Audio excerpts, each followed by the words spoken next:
Қайырлы күн. Бүгін біз әйелдер денсаулығы туралы сөйлесетін боламыз. Өздеріңізге мәлім болғандай, пандемиядан кейін қазір елімізде бала туу жасындағы әйелдердің өлімі күрт өсті. Сондықтан да біз бүгінгі шығарылымды осы тақырыпқа арнайық деп отырмыз. Студиямыздың қонақтары жалпы тәжірибе дәрігері Санира Бөкешева, кардиолог, диетолог, интегративті дәрігер Назира Маламанова және гинеколог дәрігер Айжан Рахымбай. Қош келдіңіздер. Құрметті көрермендер, сіздер президент жанындағы әйелдер ісі және отбасылық демографиялық саясат жөніндегі комиссияның арнайы YouTube арнасындасыздар. Менімен бірге модераторлық жасайтын әріптесім Азиза Шужеева және мен Айгүл Естайқызы. Менде бірінші сұрағым бар. Біріншіден, әйелдердің денсаулығына кім жауапты? Әйелдер ме, немесе мемлекет пе? Сіз қалай ойлайсыз? Өте жақсы сұрақ. Әйелдердің денсаулығына мемлекет тікелей жауапкершілік жүктелмейді. Әйелдің денсаулығына тек қана әйел адам өзі жауапты. Және әйел адам ол болашақ ана болғандықтан, біріншіден қыз бала туғанда сол кезден бастап жауапкершілік артылу керек ата-анасына. Сол кезден бастап скрининг өтеді, жалпы денсаулығы туралы мамандардан өтеді, кеңес алады. Өйткені біз кейінгі мақсатымыз осы қыз бала жетілгенде ол үлкен ана болады, осы қоғамның бір мүшесі болады. Сол ана болу жолына ол қандай дайындықпен келеді, қандай ресурс бар, жалпы организмде қандай ауытқулар бар, алдын алатын медицина туралы айтып жатыр. Қандай алдын алу шарасын біз қолдансақ, осы әйел бізге жаңағы фертильді жасқа кіргенде 14-15 жастан кейін болашақ ана болғанда осындай өкінішті біздің мемлекетімізді өте тебірентетін, өте статистикасы жаман әйел адам бала өлімі өте көп.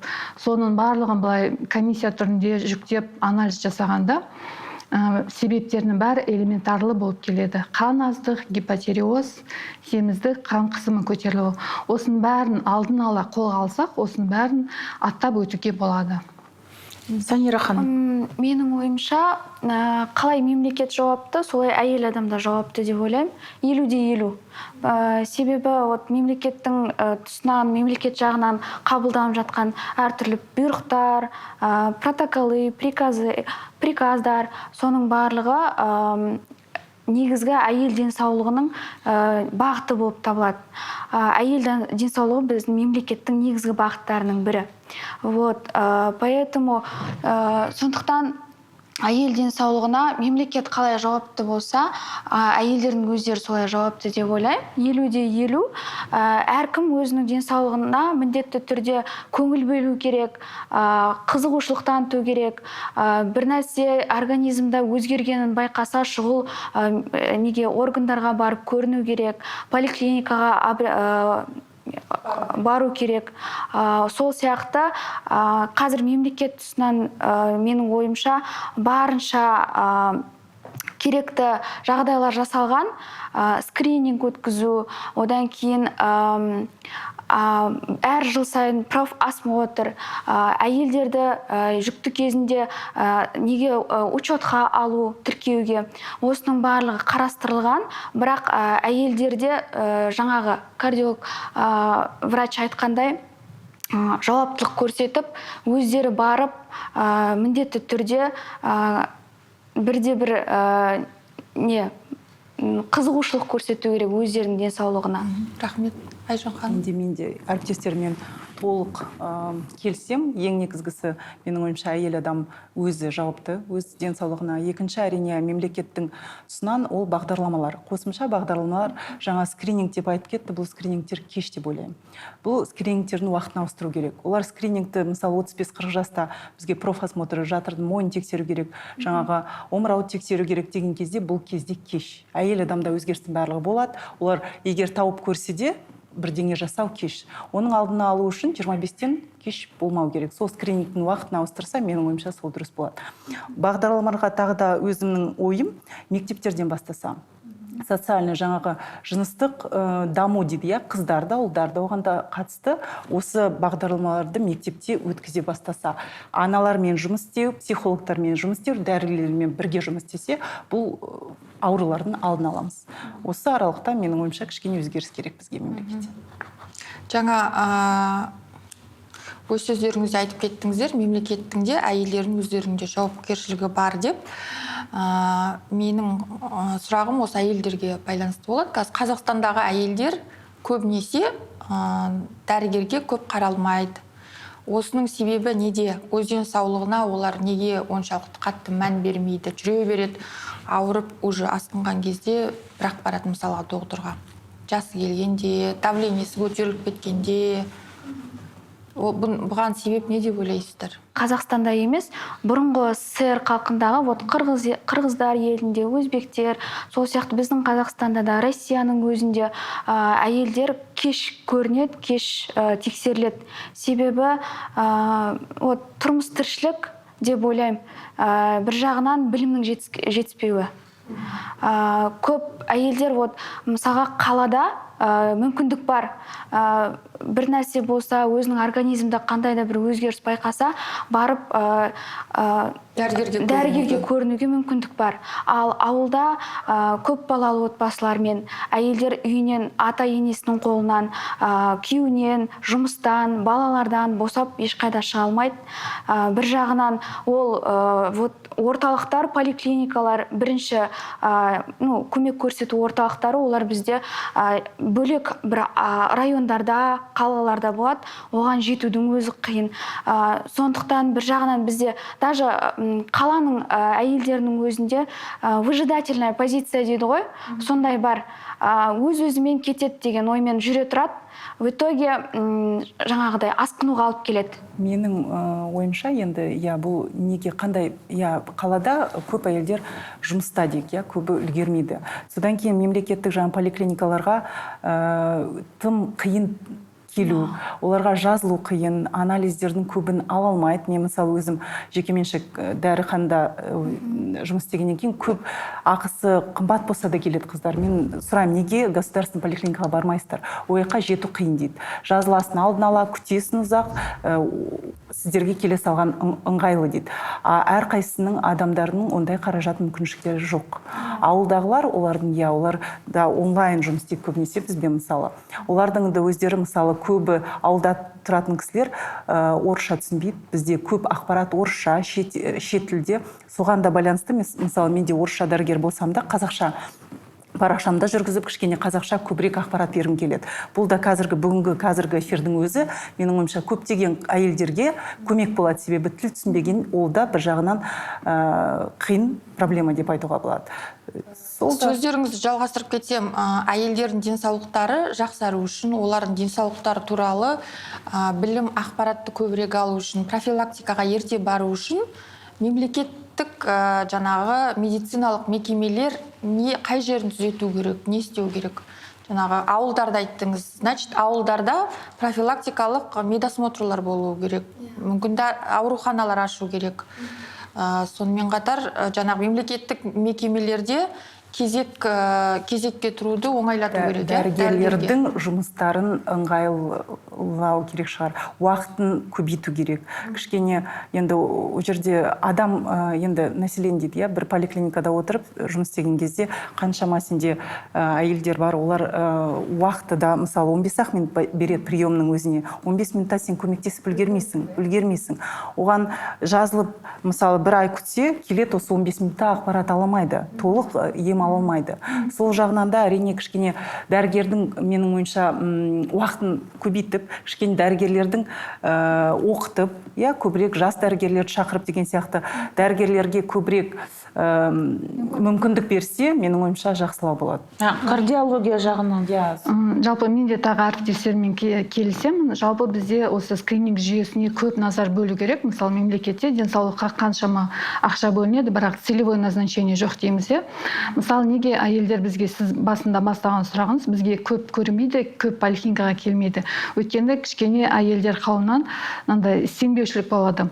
Өйткені әйел адамда ұйқысыздық, шашын түсуі, сондай жалпы сондай қауіпті емес, бірақ шағымдар болады. Дәрігерге келеді, мысалы бірінші келеді ПМС профилактика поликлиникаға, осы шағымдарын айтады, сосын оған қан тапсыр дейді, зәр тапсыр дейді, биохимия тапсыр дейді. Бұл стандартты анализдер, нақты болып жатқан процесті көрсетпейді. Сондықтан жаңа қанағаттанбайды осы жауапқа, сонымен әйел өзінше кете береді. Мысалы ол болашақта жүкті болуға дайындалып жүр дейміз, сосын оның қан қысымы көтеріледі. Осы кезде ол кардиологқа келеді. Кардиолог енді жаңа қан қысымымен жұмыс істей бастағанда қайтадан біз осы қан қысымы неден басталды деп артына қарай ширатып қараймыз. Холестерин неге көтерілді, гомоцистеин неге көтерілді, неге анемия болды. Сондай мәселелер бізде осы профилактикалық түрінде көптеген анализдер тапшы, қолжетімді емес. Егер әйел адамға біз түсіндірсек, міне сізде болашақта мысалы білесіз, ВКК деген жүйе бар поликлиникада. Егер әйелде бірінші жүктілігінде преэклампсия болса, протокол бойынша ол әйелге екінші рет аяғын жүктілі болуға рұқсат етілмейді. Экстрагениталды аурулар дейді. Осымен әйелдің болашағы бітіп қалған сияқты.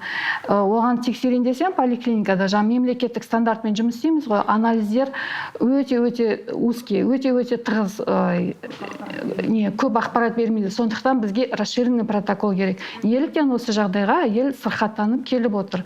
Өйткені ол әйел жүкті болғанда біз ол әйел адамның өзіне ғана емес, екі адамға жауапкершілік артылады. Оның баласына, оның дұрыс туына, дені сау болуына және осы жүктілік бойы 9 ай бойы ол өзінің жаңағы деңгейіне жетіп, 41-ші аптаға жетіп босануын қадағалауымыз керек. Және біз осы Айжан Женисовна екеуміз көптеген форумдарда осы әйелдер мәселесін айтамыз. Мысалы, қазір әйел адамда преэклампсия болмай тұрып, оның скрининг анализі бар. Преэклампсия деген ол өте қауіпті жағдай. Мысалы, кардиолог ретінде оның асқыныстары көп, ретинопатия, жаңа көз жүйесінің нервінің өлуі, слепота болады, сосын аортаның жыртылуы болады. Осы екінші қалалық больницада, осы каналдарда жүрді, қаншама әйелдерді біз құтқарып қалдық деп айтайын, интервенционды кардиологтар. Жалпы ғана холестерин емес, жалпы ғана гормон емес, жалпы ғана темір емес, адыма деген анализ бар. Ол осы тамырлардың ішінде пайда болатын оксид азота деген фермент бар. Ол біздің табиғи ферментіміз. Осы фермент табиғи жолмен түзілмесе, осында преэклампсияға алып келетін жағдай болады.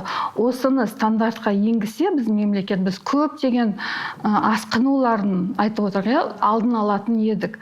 Сонда біздің ұлтымыз да сақталып қалатын еді, демографиямыз да дұрыс болатын еді, көтерілетін еді.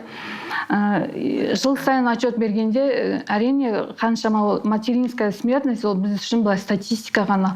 Оның артында қаншама жанұя тұр, оның туысқаны, бауырлары, ол өте өкінішті жағдай. Мүмкін ол әйелдің кішкентай баласы қалған шығар артында. Ол да мемлекетке өзінше бір жүк болады. Ол кішкентай бала болған соң мемлекет оған уже жауапкершілік артады. Сондықтан осы ПМС-да профилактика дұрыс емес, бізде көптеген стандартты қайта қарау керек. Көптеген қазір доказательный медицинадан өткен, бірақ біздің мемлекеттік бағдарламаға кірмейтін анализдер бар. Жеке клиникада, мысалы, дәрігерлер біледі, қарайды, алдын аламыз. Сондықтан кейбір жүкті әйелдер осы жаңағы учетқа тұруға, частный гинекологқа, частный дәрігерге барады. Неге барады? Өйткені осындай жағдайларды біледі дәрігерлер. Бірінші күннен босанғанға дейін әйелді былайша айтқанда аман-есен алып келеді. Біздің елімізде көп әйелдер анемиямен жүре береді, жұмыс істеп, дәрігерге бармай. Анемия қауіпті ма? Вообще, қалай ойлайсыз? Әрине қауіпті анемия. Кеше ғана мына приемда болды. УЗИ сердца жасадым. УЗИ сердца жасап жатырмын. Неліктен? Бірінші симптом тахикардия. Тахикардия болған соң пациенттердің бәрін бізге кардиологқа жібереді. Сосын анализ тапсырдық. Анализінде гемоглобин 88. Яғни мен оны кардиолог ретінде тахикардиясын емдемеймін ғой. Тахикардия ол симптом. Анемия болғандықтан пайда болды. Енді жаңағы срок беременности дейміз ғой. Жаңағы жүктілік мерзіміне келсек 12 апта.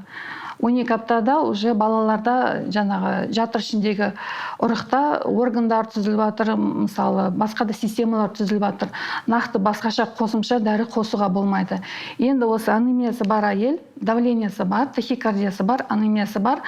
Енді анау баланың ішіндегі денсаулығына біз қауіптенеміз. Ол уже 100% сау бала емес. Өйткені бала бүкіл нәрді, белокты, көмірсуды, майларды, гормондардың бәрін түзу үшін барлық нәрді мамасының клеткасынан алады. Мамасының өзінің денсаулығы сондай өкінішті жағдайда болса, ол бала ертең қандай болады.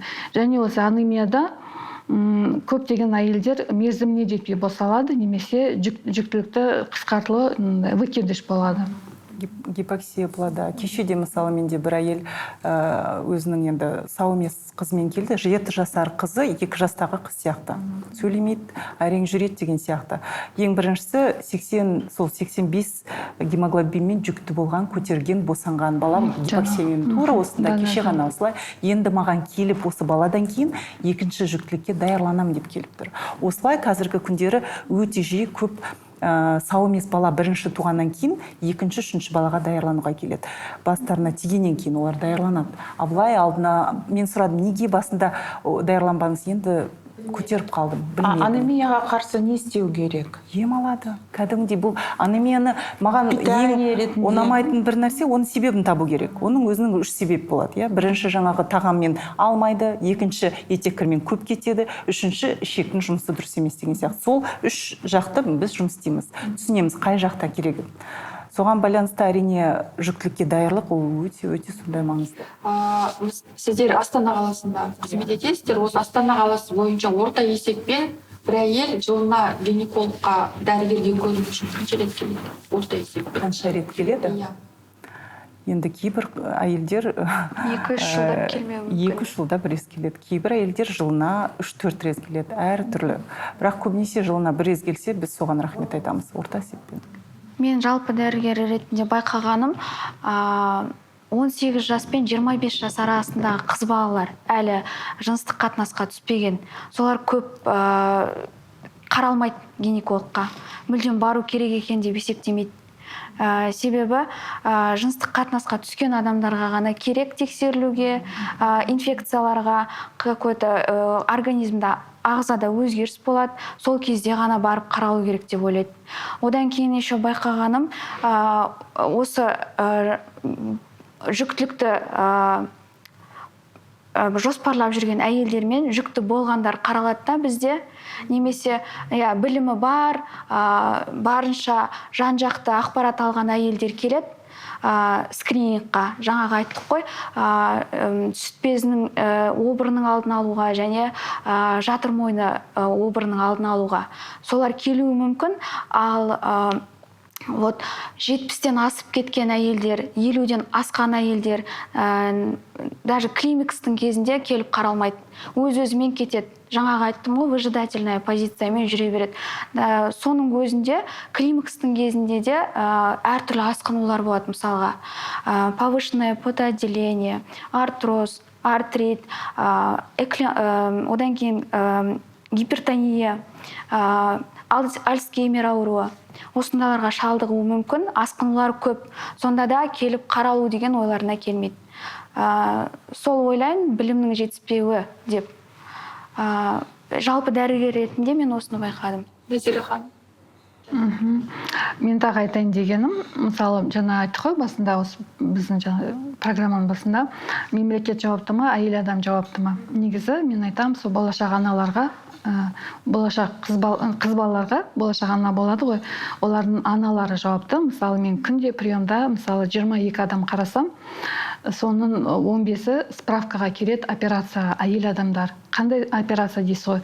Жаңағы емшек обырының ісіктері, және әлі жаңағы жыныстық қатынаста болмаған, әлі ана болып үлгермеген қыз балалар рак яичника. Қазір 2-ші орында, одан кейін жаңағы ішек қарын онкологиясы қыз балаларда. Әрине ол рак яичника болған соң оның стадиясына байланысты ғой. Егер де 3-ші, 4-ші стадиясы болса, ол кісілерге мысалы заместительный терапия жасайды гормонмен. Болашақта ол мүлде ана болуға қақы жоқ дейміз. Енді біз осылайша айтамыз, енді протокол солай деп айтады. Яғни бұның алдын алу қандай тактикасы бар? Әйел адамдардың бәрі бірінші гинекологқа тұрмысқа шыққанда келеді дейді, сол кезде ғана гормондарын көре бастайды. Мынасы ауытқыған, мынасы дұрыс емес. Ал жаңағы емшек обыры, жаңағы аналық безінің обырының бәрі осы гормондармен байланысты. Яғни жаңағы скрининг туралы айта береміз, біз соған енді айтуымыз керек. Гормондарды әйел адам, қыз балаларда осы тұрмысқа шыққанда ғана қарамау керек, оны гинеколог қана қарамау керек. Ол кісілер бірінші жалпы тәжірибелік дәрігерге барады. Сол кезде осы қыз балаларға арналған онкоскрининг туралы осы гормондарын қарайтын бір программа болса. Егер ол қыз балаларды мамасы частный клиника, частный лабораторияға барса, әрине төлейді. Кейбір ана енді өзінің жағдайы келмейді, мүмкін оны маңызды деп санамайды, ол платно болған соң ол бармайды. Егер біздің мемлекетте сондай онкоскрининг ауру тумай тұрып сондай гормондарын реттеп айтсамын, сіздің балаңызда мынау гормон дұрыс емес, осы гормон ертең ауытқып отырса, ертең осындай обырға келеді, немесе бесплодияға келеді. Сондай туралы айтатын мәлімет болса, программа болса, рекламаны жай ғана напитокты айта бермей, мысалы сіздің балаңыз 20 жаста болса, осындай анализі бар ма, білесіз ба? Келіңіз приемға, немесе сондай бір жүйелеп жақсылап қарастыру керек. Бізде әйел денсаулығы туралы проблема әр жерден біреу айтады, қояды. Ал қанша айтқанмен, қанша біз тырысқанмен, қанша форумға барғанымызбен сол бетінде тұр. Ешқандай жұмыс жоқ. Ал біз енді практикалық дәрігер болғандықтан ондай науқастарды тек біз ғана көреміз. Мемлекеттің әр жағындағы адамдар көрмейді, ауылдағы адамдар көрмейді. Және бұрында совет үкіметі кезінде білесіздер, мынандай выездной поезд бригада болды ғой. Жаңағы Айжан Женсин айтып отыр, 3 жылда бір келсе, рахмет гинекологқа деп. Әрине 3 жылда келсе, ол өте кеш. Әйел адамда гормондар күн сайын түзіледі, ай сайын ауысады. Менімше жылына 2 рет бір скрининг жасаса осы гормональный фонға. Сондықтан осы поездарды ауылға жіберсе, ауылдағы әйелдер қаншама келеді, уже тяжелый болады. Мысалы, материнская смертность беретін сол кісілер, олар мысалы не обследованные. Сондықтан осындай программаны жүйелеу керек, қарастыру керек. Біз жан айқайымызды айтуымыз керек. Алдын алатын профилактикалық жолдары бар, бірақ сол жолдарды бізді тыңдап атқан мемлекет жоқ десе де болады. Қайта айтсақ та, өйткені қыз бала болсын, ұл бала болсын, барлық онкология осы гормондарға байланысты. Оның себептері көп, там молекула, зиянды заттар, қазір полифенолы көп қаншама айтылады. Бірақ біріншіден біз өзіміздің экология, ішіміздегі өзіміздің физиологияны реттеп алуымыз керек. Сосын барып жаңағы сырттан келетін молекулалармен жұмыс істеуіміз керек. Сіздердің айтып отырған жаңағы мәселелерді біздің эфирді көрген медицина саласындағы шенеуніктер тыңдап жұмысқа алады деген үміттеміз. Ал енді жаңа айтып өттіңіздер, жас қыздар келмейді. Демек, оларда бізде жанұяларда шешелердің қыздарына гинекологқа бар, дәрігерге бар, эндокринологқа, басқа дәрігерлерге барып, өз денсаулығыңды қадағалап көрін дейтіндей тәрбие жоқ па? Айтпайтын болғаны ғой. Осы қызық мәселе. Жақында 1 ай бұрын маған, енді мен нутрисолог ретінде қыздарды, балаларды қабылдаймын. Соған бір ересек қыз, 19 жастағы, жаңағы салмақ қосып тұрым, салмақ тастауға келді маған. Сондай мәселемен салмақ әп-әдемі, бойы да әп-әдемі. Сонымен сол мәселені көтердік, сөйлесіп келген кезде етеккірі дұрыс келмейді екен. 2 айлап етеккірі жоқ. Сол кезде мен сұрадым, сіздің анаңыз біле ма дедім. Ол айтады, менің анам, біз 4 баламыз, анамның кішкентай балалары бар, қолы тимейді деп күліп жатыр да маған.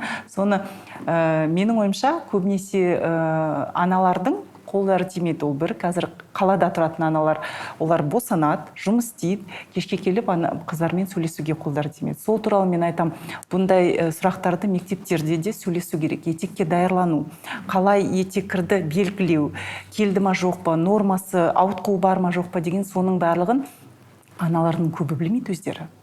Соны, мысалы маған приемға аналар келген кезде мен бірден оның қыздарында, ұлдарында жаңағы күйелерін бірге барлық ақпарат беріп тастаймын. Осылай да дұрыс па жоқ па деген жаңағыдай базовый чекап дейді, соның барлығын.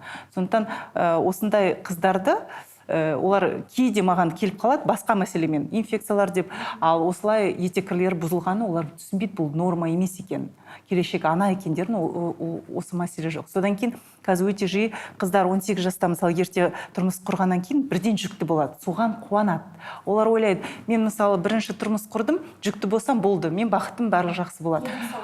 Дені сау деп ойлап. Бірақ мен айтқым келеді, қазіргі біздің жастар, мысалы біздің аналар, бізден дендері сау. Біздің денсаулығымыз, біздің балалардан біз күштірекпіз дейміз.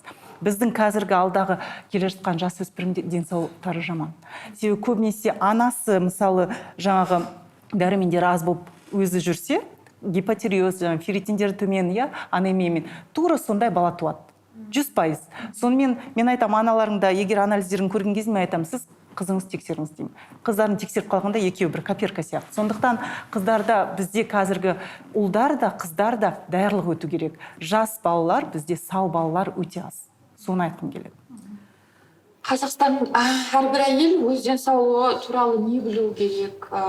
Денсаулығын сақтау үшін ана болып қауіпсіз жағдайда дүниеге бала әкелу үшін, ұзақ және дені сау өмір сүру үшін бір-екі ауыз сөзбен айтқанда, мысалға, қандай шаралар қолдану керек, не істеу керек, жылына дәрігерге қанша рет көріну керек деген сияқты қысқаша ақыл кеңестеріңізді беріп кетсеңіз.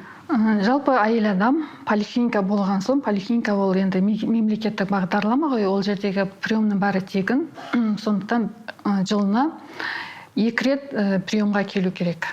Соның ішінде, сол 2 реттің ішінде, мысалы 6 айда бір өзінің жалпы дәрігеріне келсе, сол келесі приемға келгенше бір рет гинекологта, бір рет кардиологта, бір рет эндокринологта өту керек. Сосын 6 айдан кейін жаңағы өзінің учаскелік дәрігер қарайды, мынау кісіде болды, мынау кісіде болды, мынау кісіде болды, қандай ауытқу бар, сол кісіге әр қарай емдік профилактикалық стратегия жасау керек. Келесі жарты жылға сол планмен емдеп, оздоровление жасайды, контрацепция жасайды, мүмкін тағы да басқа қажетті мамандардың консультациясын өту керек. Яғни жыл басталғанда әрбір әйел адам өзіне мақсат қою керек, сол мақсатпен осы чекапты өту керек. Это минимум дейміз. Және қанша рет айтамыз, газированный напиток жеуге болмайды, чипсы жеуге болмайды. Осының бәрін доғару керек. Біздің адамдардың санасына әлі жетпей жатыр.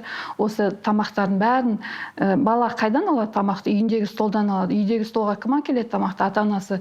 Кішкене ата-анасы ойлану керек. Осында зиянды тамақтарды мүлде болдыртпаса, ертең өсіп келе жатқан ұрпағымыз 70% болсын, дені сау деп ойлаймыз. Дені сау болады деп ойлаймыз. Санира ханым. Әрбір жаңағы әйел адам поликлиникаларға барып, жылына ең болмаса 1 рет көріну керек. Жалпы тәжірибе дәрігерінің қабылдауында 1 рет болу керек. Одан кейін келесі жылға дейін, егер жасы сәйкес келсе, скринингтан өтіп, гинекологқа көрініп, біз жаңағы кардиологқа, эндокринологқа направляем, когда есть показания. Вот поэтому егер тексеріліп, қандай да бір өзгеріс шықса, онда дальше тексерілу керек, дальше специалисттардың қабылдауында болу керек. Осыны әр әйел өзінің жауапкершілігін танытса екен деймін. Одан кейін жаңағыдай здоровый образ жизни, дұрыс тамақтану керек, спортпен айналысу керек. Одан кейін мен бірінші қалалық больницада жұмыс істегем, интерн кезімде. 1 жылдан көбірек жедел гинекология бөлімінде. Ол кезде менде көп кездесетін 3 заболевание болды. Үзілген беременность, жүктілік, невынашивание беременности, екіншісі киста яичника, үшіншісі внематочная беременность. Олардың бәрі неге болады? Дұрыс тамақтанбағаннан, инфекциядан, вовремя қаралмағандықтан, одан кейін ем алмағаннан кейін, немесе острый периодты өткізіп алады да, жаңағыдай күтіп жүріп, ол хроническийға ауысады созылмалы түрге. В итоге спайка, сол сияқты абсцесс, киста образуется. Осының барлығы күтіп жүрмеу керек. Әйел адам өзінің денсаулығына өзі жауапты болу керек. Одан кейін жаңағыдай айтқандай бізге 15 минут шынымен жетпейді. Жалпы тәжірибе дәрігері ретінде маған 15 минут, максимум 20 минут беріледі. и то үлгермейміз, арғы жақта кезекте тұрған пациенттер қырылып жатады. Сондықтан жаңағыдай толық информация қалдырып, жазып үлгермейміз, даже базаға қалдырып. Не то, что нені пациентті қарап, онымен сөйлесіп, барлығы анамнезін толық жинауғаны уақытымыз жетпейді. Сол уақытты созса екен деймін. Одан кейін жаңағыдай ауылдарға көп мән беру керек. Ауылда көп асқынады әйел адамдардың денсаулығы. Балалардың жаңағыдай аутизммен, әртүрлі гинекологиялық аурулармен туылуы, ДЦП-мен туылуы. Одан кейін әйелдердің өлімі, баланың өлімі бәрі көп осы ауылдарда. Сол үшін мен ойымша жаңағыдай вагондар болсын хотя бы ұйымдастырып, 500 үйлік ауыл болса да жаңағыдай аурухана, емхана салып көмек көрсетсе екен деймін. Осы жылда осындай поезд барады ауылдарға. Енді ең біріншісі әрине ауырмай келген дұрыс. Бізге ауырып келсең, бұл кеш деп айтамын мен. Егер де ағза бір ауру берсе, яғни сенің ағзаң шаршап, мен ауырдым деп саған уже сигнал береді. Бұл уже кеш. Бізге ауырмай жылына бір рет келіп кетсеңіздер, қыздар, сол кезде бізге дұрыс болады. Алдын ала чекап, базовый дәрумендер тексереміз. Міндетті түрде гормондар тексереміз. Етеккірді мысалы қыздар белгілеп жүру керек. Жаңа бірінші 11 жастан етеккір келді ма, жаңа 50 жасқа дейін етеккірді қарау керек. Қазіргі күндері өте жиі маған ерте қартаю қыздар, ерте жаңағы ранний менопауза 30 жаста, 33 жаста қыздар келеді, етеккірлер жоқ.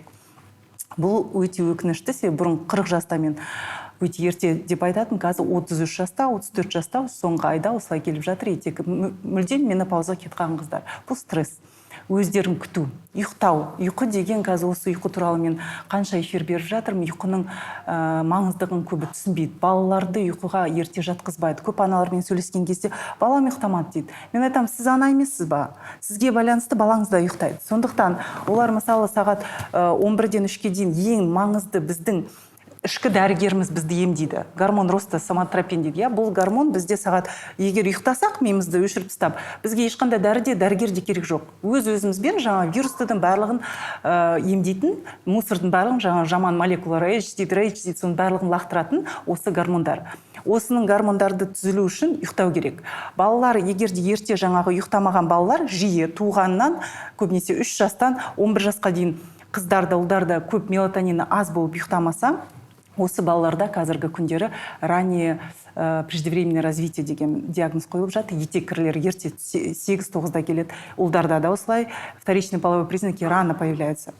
Олар ерте қартаяды. Осы балалар бізде ертең көп ауруларға шалдығады. Сондықтан мелатонин деген бұл қазіргі күннің балалар ұйықтату керек. Кесір тілігімен босанған балалар ол бөлек. Олармен мен мысалы аналарға көп қызық нәрселер айтамын. Өздері босанған ол бөлек деген сияқты. Балаларға мән беру керек, балалармен де жұмыс істеу керек, олар біздің келешек. Тағы да не айтамын, енді ұйқы, спорт деген 100%. Барлықтары, ер кісілер ол 100%. Ер кісілерде, ұлдарда, балаларда кішкентай кезінен спортпен айналысу керек. Ол өте маңызды. Тағам жағынан да айтып кетті, мен айтамын, ерте қартайғың келсе, көп тағам жесін. Егерде жаңағы тез қартайғың келмесе, тағамды азайту керек. Жас келе тағамды азайту керек. Оны да өздері сілтілі тағам, сілтілі су деп айтамын мен. Бір сөзбен кітапта оқып қараңыздар деймін ба? Ол жерде эфирде бәрін айтып үлгермейміз. Сондықтан стресске содан кейін жұмыс істеу. Әйелдердің барлығы бірінші приемға келген кезде мен жұмыс істейсіз ба деп сұраймын. Көп әйелдер үйде отырып қалады. Олар шын мәнде оқуға да ештеңе білмеймін. Көп қыздар енді бізде жаңа хиджаб киіп, өздері жолдастары жұмысқа шығармайды. Кейбір қыздар барлық жақсы жолдасым ақша табады, мен не үшін жұмыс істеймін деп ойлады. Шын мәнде жұмыс бізді үйден шығарады. Біздің жаңағы айтам, бір нейрондарымыз, ана ретінде біз үйде қайнап жатсақ, бұл нейрондарды жіберіп, рецепторлерін жіберіп, екінші жағынан кішкене даму керек. Біз дамып, жандай синдром burnout дейді, синдром выгорания. Әйелдер, үйде отырған әйелдер үйден шаршайды, жұмыста жүргендер таңертең түнге дейін жұмыс істейтін қыздар, олар жұмыстан шаршайды. Соны жартылай болу керек. Біз кішкене үйде болуымыз керек, кішкене жұмыста болуымыз керек. Сол кезде әйел адам да кішкене шаршамайды. Қазіргі біздің әйелдер жұмыста да, қырғын жұмыс істейді, үйде де бос емес. Соған байланысты қазіргі күйзеліс деген, депрессия деген мен ылғи сол мәселені көтеріп жүрмін. Себебі босанғаннан кейін күйзеліс деген көп болып кетті. Панический атака деген көп болып кетті. Жаңағы 40 жасқа дейін келеді, жетіп жұмыстарын бітірген кезде жаңағы өмір қызық емес болып кетті. Ер кісілерде, әйел адамдарда. Осының алдын алу керек. Депрессияның жасы жасарып жатыр ғой. Әрине, сол қартаю жасарып жатыр. Ол да әйел адамдардың қартаю. Ер кісілердің инфаркт, инсульт деген ол да ерте. Соның барлығы кішкене біз кішкене тоқтау керек те, өзімізге мән беруіміз керек. Жан жаққа қарауымыз керек, адаммен араласу керек. Кішкене интернет, телефон бізде былай барлығы. Соны қойып жанұямен демалу керек. Сол ең бірінші менің ойымша бізге болады, кейбір әйелдер келеді де, мен қаражатым қызыма бар қазір дейді. Мен қызыма анализ тапсырдым, сіз қызымды жөндеп беріңіз дейді. Өзі әрең отырады. Мен айтам, сіз қазір ауырып қаласыз, сіз қазір құрып, содан кейін сізбен бірдеңе болып қалса, балаларыңыз да қалады, жолдасыңыз да ешкімге келмейді. Сондықтан бірінші өзіңіз бастаңыз. Мен айтам, біздегі жанұядағы гомеостаз ең бірінші ол ана деймін. Ана сау болса, үйде әдемі тағам да болады, дұрыс тағам болады. Энергия деген күшті болса, береке болады және бақытты жанұя болады. Сондықтан әйелден барлық әйелге байланысты. Солай біз енді әйелге көбірек ақпарат беруге тырысамыз, себебі біз жан жақты бірден көп адамға көмектесе аламыз. Уақыттарыңызды бөліп студиямызға келгендеріңізге көп рахмет. Өте пайдалы, өте ауқымды сұхбат болды. Келешекте тағы да бәлкім осы тақырыпты ашып, тағы да сұхбат жасармыз. Құрметті қыз-келіншектер, осы әйел денсаулығына байланысты өздеріңіздің ойларыңыз, сұрақтарыңыз болса, дәрігерлерге комментарийларда жазып кетулеріңізге болады. Біз дәрігерлерге жібереміз, олар сіздердің сұрақтарыңызға жауап береді. Келгендеріңізге рахмет айтамын тағы да. Алда 8 наурыз халықаралық әйелдер мейрамы келе жатыр. Сондықтан Қазақстан әйелдеріне өздеріңіздің 1-2 ауыз тілектеріңіз мейрамға. Барлық біздің әйел азаматтарына, Қазақстан халқының әйелдеріне осы алдымызда келе жатқан мерекемен құттықтаймын. Осы мерекеде толған отбасы, бақытты отбасында қарсы алыңыздар. Жан-жағыңыз аман болсын, денсаулықтарыңыз мықты болсын. Біздің пациенттер болмаңыздар, біздің пациенттер өте күрделі пациенттер. Бізге жай ғана сұхбаттасуға, денсаулық туралы әңгіме айтуға, медицинада қандай жаңалықтар болып жатыр, сол туралы қандай да болсын жақсы мәселемен келіңіздер. Біздің пациент болмаңыздар. Бақытты өмір сүріңіздер.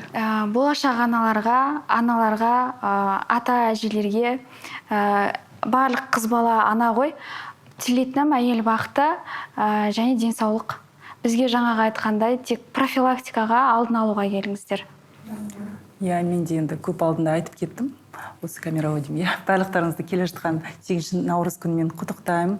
Ең негізгісі контрацепция туралы айтпадық. Себебі әр жүктілікті даярланған кезде 3 ай бұрын келіп даярлансаңыздар, содан кейін босанғаннан кейін тағы да 3 жыл демалып, ұйқыларыңызды қандырып, келесі балаға жақсы гормондарыңызды толтырып, дәрумендеріңізді толтырып, жүктілікке барсаңыздар, әп-әдемі дені сау бала босанасыздар. Сондықтан өздеріңіз де бақытты болыңыздар, балаларыңыз да денсаулықтары мықты болсын. Соны тілеймін.